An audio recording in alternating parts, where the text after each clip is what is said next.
Sampean kalau beda pendapat itu sing biasa wae. Aja kok wong saiki kan beda pendapat geger. Beda pendapat itu sudah fitrah. Enggak mungkin lah. Kita ada beda pendapat itu enggak mungkin. Di kampung-kampung kalau ada masjid speaker, di mana-mana saya sering ditanya. Wadah yang perugus, kandani nak adzan coba banter-banter, mengerameni tonggo. Nak niat sholat terus adzan nak teko. Bar. Sing sitok, yo ora kudu banter ben siar. Sing sitok mau sedemen dipisoi tok, mergo sing ora seneng malah mau misoi tok, sing wis seneng tanpa adzan pun yo tanpa adzan rame-rame maksudnya wis salat ke milih ndi. Dulu tuh perdebatannya gitu. Abu Bakar nak wiridan ning masjid tuh wirih banget. Selirih-lirihnya. Umar nak wiridan bianter. Tapi ranggo sound system wong zaman itu, tapi banter aja. Tapi sing ngrameni lah, intinya sing ngrameni. Ketika Abu Bakar ditanya Rasulullah, ya Abu Bakrin, kenapa kamu melirihkan suara? Jadi saya itu malu sama Allah.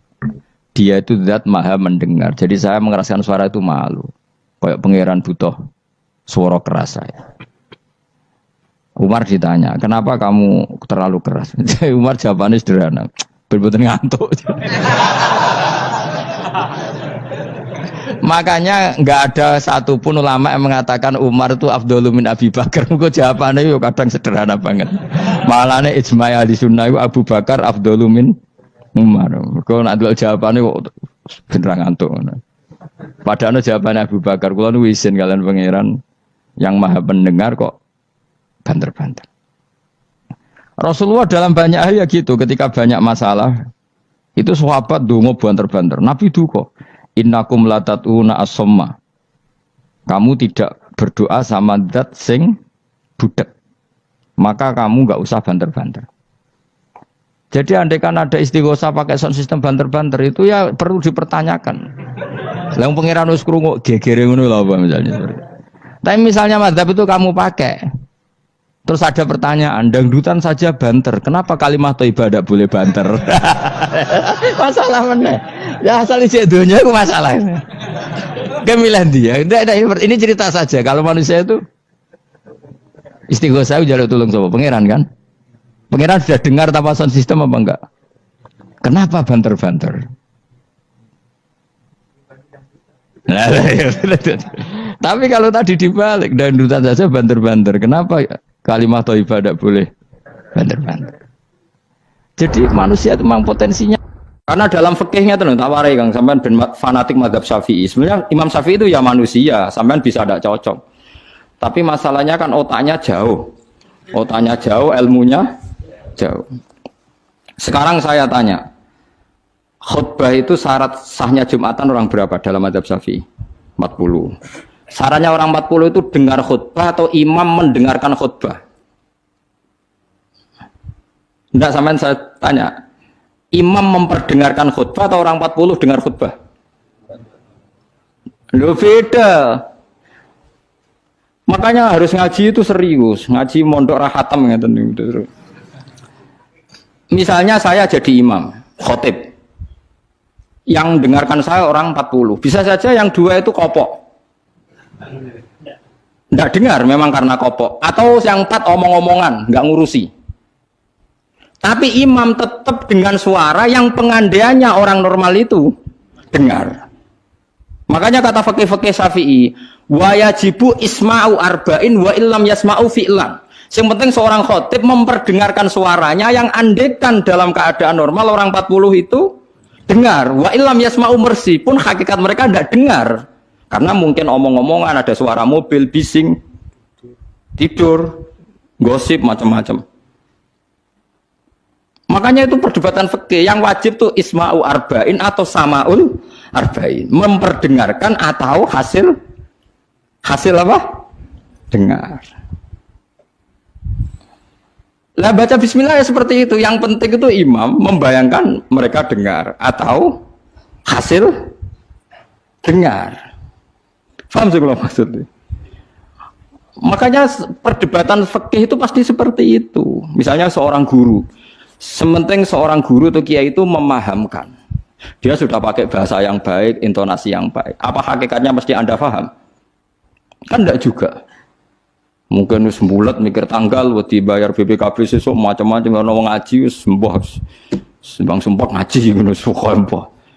Tapi ketika seorang guru dengan standar yang baik metodologinya disebut mufhim, memberi pemahaman. Meskipun yang mendengar tidak paham. Atau orang lain tuh paham, padahal gurunya buruk. Karena otaknya sudah baik. Omongan keliru paham. Mau itu malah hebat. Mau macam wis pinter. Lah ya makanya jadi perdebatan dalam madzhab Syafi'i. Ya, perdebatan ulama sampai seperti itu. Dalam khutbah itu yang penting orang 40 dengar atau yang penting adalah khotib memperdengarkan. Paham kalau maksudku? Jadi itu beda. Lah ulama itu mikir sampai ngono, Kang. Ya bulet tenan, Gus. Ngono kok mbok bantah, ngono mikire tok ngono kok mbok bantah. Kowe mikir mau mikirnya berarti kandani terus mulai mikir.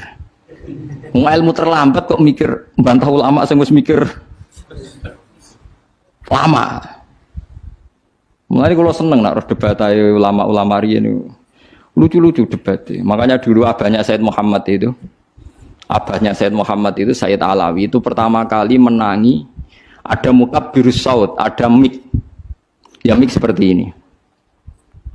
Ulama-ulama Mekah janggal. Ini sah apa ndak Jumatan dikhutbahi pamit. Karena syaratnya makmum itu mendengarkan suara khotib. Padahal dengan adanya mik suara khotib itu menjadi lirih. Kan nggak mungkin bengok-bengok sudah ada mik. Berarti yang didengarkan mereka itu suaranya mik, suaranya speaker, bukan suara khotib. Andai kan tanpa mik kan nggak terdengar. Mulai kontroversi, sah apa ndak sah? Terus Sayyid Alawi, abahnya Sayyid Muhammad bilang, kalau orang nggak bisa melihat kecuali pakai kacamata, itu akad B-nya sah apa enggak? Karena kalau sah, berarti dia yang lihat itu tidak dia, tapi pakai kacamata.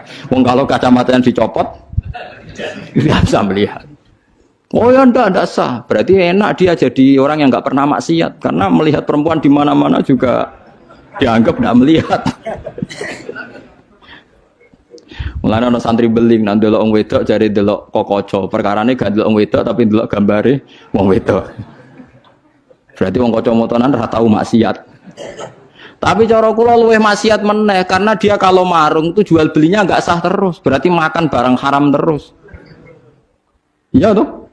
Kalau orang pakai kacamata melihat perempuan tidak dosa, berarti kalau dia jual beli juga tidak sah. Berarti kalau makan haram, jual belinya tidak sah.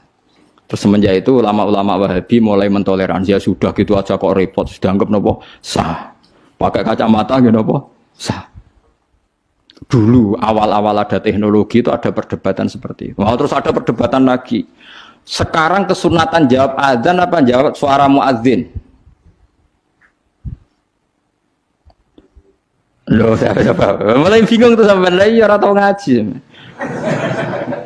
Kalau suara muadzin sekarang ada masjid modern terutama kalau Ramadan. Mergo bilale ya ape mangan disetel wae radio. Kalau ono muadzine Kang radio disetel adzan niku sunatan jawab to ora? Wong gak ono muadzine. Mau rekaman adzan. Nah, ora tau mikir to sampean. Ya ono kiai kados teng daerah sarang biasa, wonten adzan teng masjid napa-napa. Sing radiusnya akan 1 kilo. Ngaji diterusno.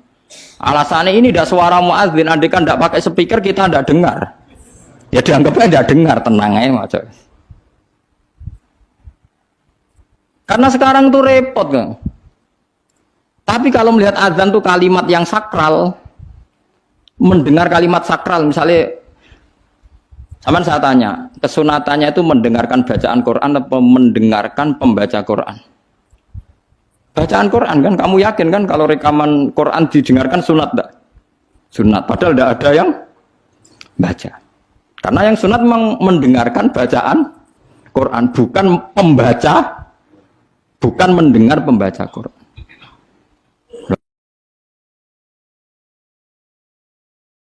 Ulama mikir nganti kono ora pusing. Ngono mikir abot ngono jebule wong sowan njuk pangestune kula buka toko waduh. Musibah. Mikir tenan-tenan jebule konsumennya mau takok, njuk donga perkara buka napa? Toko ben laris. Nek ra laris nyalahno jare dongane ra mati.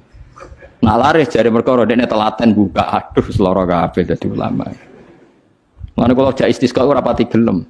Oh niku misale udan jare musim wae. Nek ra udan jare kiyaine ra mandi, bareng udan jare wis musim mergo Desember. Lah niki kiai teng daerah kula wis pinter, kerja istisqa kok orang musim udan do gak gelem. Takok kiai sing ahli falak, iki musim to urung? Dereng, ampun sakniki istisqa. Yakin kula radio kula niku kiai dadi melok dil-dile niku dadi kula. Dadi ana kiai sing ahli falak iku. Ampun sakniki niki dereng musim. Demen isin maksudnya. Wah, kiai saiki sudah pinter Kang sedake. Lah dikritik terus ora ono sing nyalami tembak, mbok dikritik tok wis atok diakali ae. Bareng wis diitung musim hujan kira-kira udane Selasa, istisqa Senin. Mandi Kang rinane udan. Mergo daerah liya sing ra istisqa ya udan juga. Terus wayahe. Lho Nabi beda, Kang. Nabi ku iso ngatur malaikat udan. Gak wani Kang malaikat. Nabi ku wong paling diwedeni malaikat sak donya. Dadi ketika Nabi khutbah ana wong desa ya Rasulullah halakatil amwal donya rusak gara-gara ana udan ngene-ngene. Nabi tangane diangkat, njuk udan malaikat bagian udan terus bingung kabeh langsung udan saat itu juga. Semua ini sapa? Nah malaikat itu karena Nabi ngutus udan, ya udan terus sampai seminggu ora ana instruksi stop. Wah, malaikat terus repot ngadepi malaikat tuh. Wah, akhirnya saiki ora rusak perkara kekeringan tapi rusak mergo sapine untane do katut banjir. Jumat berikutnya ya Rasulullah halakatil amal sakniki rusak malih tapi ora perkara ora ana banyu tapi kebanteran banjire. Wah, akhirnya Nabi ndonga meneh mau didelok tok langit. Allahumma khawalena wala alena mandek. Makanya Abu Hanifah itu menolak sholat istisqa. Dia bilang ketika Nabi dulu itu tidak istisqa, cukup sambil khutbah beliau donga. Tapi Nabi mandi kan rasa istisqa, rasa lapangan, rasa macam-macam Nabi sing so nandingi Nabi sinten. Nah, kita kan akeh-akeh ra mandi ya. Satu ilmiah sithik wae. Iki rong musim yo enteni sabar wis ngono jujur ae. Allah kagungan adat ana musim Shawaif, Rabi, Kharif. Musim piro sekawan gini ana falak ya. Iya sekawan iki. Kharif kula ora Arabe Kharif, Rabi, Sita, Shawaif. Rabi kok cara kene apa? Ora rendeng ya ora ketiga wae. Semi, ora Eropa kan ora mareng ya, mareng. Rabi labo, Sita musim hujan, Shawaif musim ketiga. Difahami terus dadi kiai ku angel. Mulane ulama-ulama sakniki sering berdebat ngoten. Yang penting itu orang 40 mendengar atau khotibnya memperdengarkan. Makanya suara muadzin itu kita menjawab suara muadzin pas suara speaker. Karena kalau sekarang rusak kabeh, sama dulu teng kitab fikih misalnya teng Fathul Wahhab, teng Fathul Muin. Orang itu wajib mendatangi Jumatan sejauh mendengar suara muadzin. Nah, tergemis sebagai sejauh mendengar suara muadzin. Asumsinya muadzin itu di menara yang tinggi, ma'hudu is-sauti, suara itu enggak bising. Berarti kira-kira itu hanya sekitar 500 meter. Ngantos sak kilo nggih, Pak. Mboten nganti kan. Saiki suara nganggo speaker bianter 3 kilo wae. Krungu, wong nek sound sistemnya apik. Apa wong sing krungu 3 kilo wajib Jumatan di tempat situ, wong di situ yang memperdengarkan 3 kilo nyerang daerah lain. Iya ta ora? Sampeyan ora tau mikir ngono to, ora tau dawuh ahli fikih. Mulane sakniki menara rapati payu Kang dhisik Rasulullah ngutus menara mergo muadzin menek Kang kados menara Kudus riyen muadzin menek. Saiki menek mau ngos-ngosan tok tetep ae padha ae wong ngono nganggo apa? Speaker. Saiki gawe menara, speakere dak kok menara, wonge ning isor. Riyen niku bedhug kaya menara Kudus dak kok dhuwur, Kang. Muadzine mendhuwur, bedhuge dituthuk. Saiki gampang, Kang. Speakere ning dhuwur, bedhuge ning isor dituthuk nganggo mic. Wes, Cuk. Mulane iku al hukmu yaduru mailatihi wujudan wa adaman. Hukum iku nak masalah hukum-hukum sosial ngoten berubah sesuai alasane. Si alasan wujud, si alasan ora ono. Perkarane nak nuruti modern nggih. Apa sing dialami zaman Nabi saiki rubah. Rubah sedanten. Mulane ngaten iki al hukmu yaduru mailatihi wujudan wa adaman. Hukum iku iso rubah. Riyen kesunatan menara mergo dienggo muadzin. Saiki menarane dienggo napa? Dienggo napa? Speaker. Muadzine cukup ning iso. Mula riyen ndelok film-film Fathu Mekkah riyen Bilal wis akeh tenan. Pertama adzan teng Mekkah niku ora ono menarane. Bilal menek Ka'bah. Mergo anane nggo dhuwur nggih napa? Menek Ka'bah. Klambine dicuwoplok menek terus adzan. Nggih pancen tenan teng tarikh-tarikh teng kitab nggih sami sama seperti yang di film-film Ka'bah niku. Mulane wonten tiyang kafir nembe masuk Islam tapi ijek sombong. Muni ngene, bejo bapakku wis mati. La ya rohadal ghurab yas'adal Ka'bah. Ora roh gagak irengi munggahi Ka'bah. Dadi dhek wis Islam tapi uteke ijek sombong. Cek bejane bapakku wis mati jare. La ya rohadal ghurab yas'adul Ka'bah. Ora roh gagak ireng munggah apa? Ka'bah. Kaya apa tersiksane bapakku nak menangi gagak ireng munggah napa? Ka'bah. Utek elek. Wis Islam padahal iku kan. Cuma napa? Uteke cek utek kafir maksudnya. Cek sombong ngapane cek. Menganyaran napa? Ajaran Islam.